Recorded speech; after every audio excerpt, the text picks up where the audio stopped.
10 अप्रैल 1912 की बात है जब आरएमएस टाइटैनिक, दुनिया का सबसे बड़ा और लग्जरी जहाज उस समय का, अपने पहले और आखिरी सफर पर निकलता है।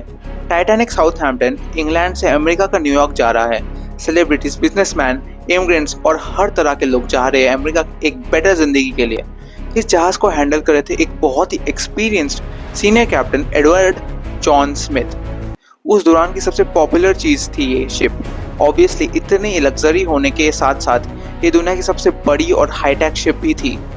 इस शिप को बनाने में उस समय लगे थे 7.5 मिलियन डॉलर्स। अगर इन्फ्लेशन को ध्यान में रखेंगे ये हो जाएगी 400 मिलियन डॉलर्स। क्रिएटर्स को इसमें इतना कॉन्फिडेंस था कि इसे द अनसिंकेबल शिप का नाम दे दिया। मतलब एक ऐसा शिप जो कभी डूब ही नहीं सकता। सफर चालू होने के 2 ही दिन में शिप को आइस वार्निंग्स मिलने लग जाती है।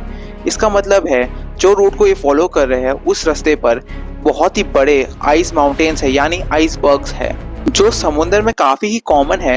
ये वार्निंग को इग्नोर करते हुए टाइटैनिक आइसबर्ग्स के थ्रू चले जाती है, पर अपनी स्पीड्स कम किए बिना। 14 अप्रैल 2 दिन बाद हमें टाइटैनिक ट्रैवल करी थी रात को, पर ये रात थोड़ी स्पेशल थी।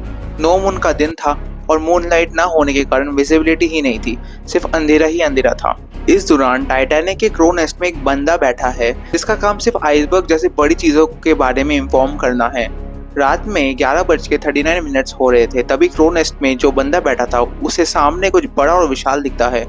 ध्यान से देखने पर उसे सामने एक बड़ा सा आइसबर्ग दिखता है।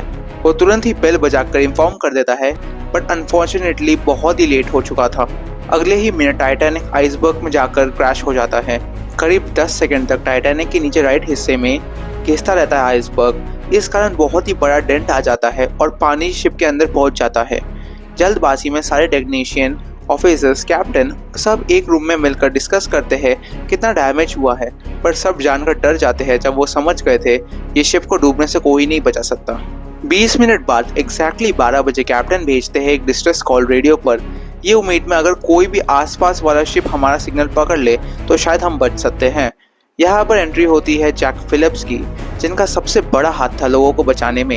ये एक रेडियो ऑपरेटर थे और कैप्टन के कमांड सुनते ही बिना रोके 20 मिनट तक डिस्ट्रेस सिग्नल भेजते गए और सिग्नल पास में ही जा रहे एक आरएमएस स्कारपेथिया रिसीव करते हैं। उनके ऑपरेटर ये इन्फॉर्मेशन मिलते ही बोट घुमा लेते हैं टाइटैनिक को बचाने में। पर यहाँ पे एक प्रॉब्लम थी।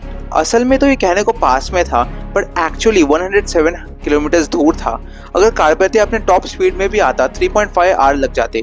टाइटैनिक के ऑफिसर्स ने पूरी कोशिश की किसी और बोट को सिग्नल देने में, पर कोई भी जवाब नहीं मिला। फाइनली हार मारकर कैप्टन ने इवैक्यूएशन का कमांड दे दिया, यानी लाइफ बोट यूज करने को। पर यहाँ पे एक बहुत बड़ी प्रॉब्लम थी। सिर्फ 20 लाइफ बोट्स अवेलेबल थे, जिनकी टोटल कैपेसिटी थी 1200 और बोट में लोग थे 2100। लास्ट बोट रिलीज करने के बाद भी बोट पर 1500 लोग बच जाते हैं। कुछ लोगों ने अपनी हार मान ली थी और कुछ लोग छीन कर अपनी जगह बना रहे थे। 2:20 को टाइटैनिक के 2 हिस्से हो गए और वो डूब गया। द अनसिंकेबल शिप 3 घंटे भी से भी कम समय में डूब गया। जो भी 1500 पैसेंजर जो शिप में बच गए थे, या तो वो टाइटैनिक के साथ डूब गए या तो पानी में कूद के हाइपोथर्मिया के कारण मर गए। 750 लोग जो लाइफ बोट में थे वो बच गए, बट माना जाता है जो शिप के कैप्टन थे उनने शिप को स्टीयरिंग व्हील कभी छोड़ा ही नहीं। और कुछ लोग ये भी कहते हैं उन्हें सुसाइड कर लिया गिल्ट के मारे।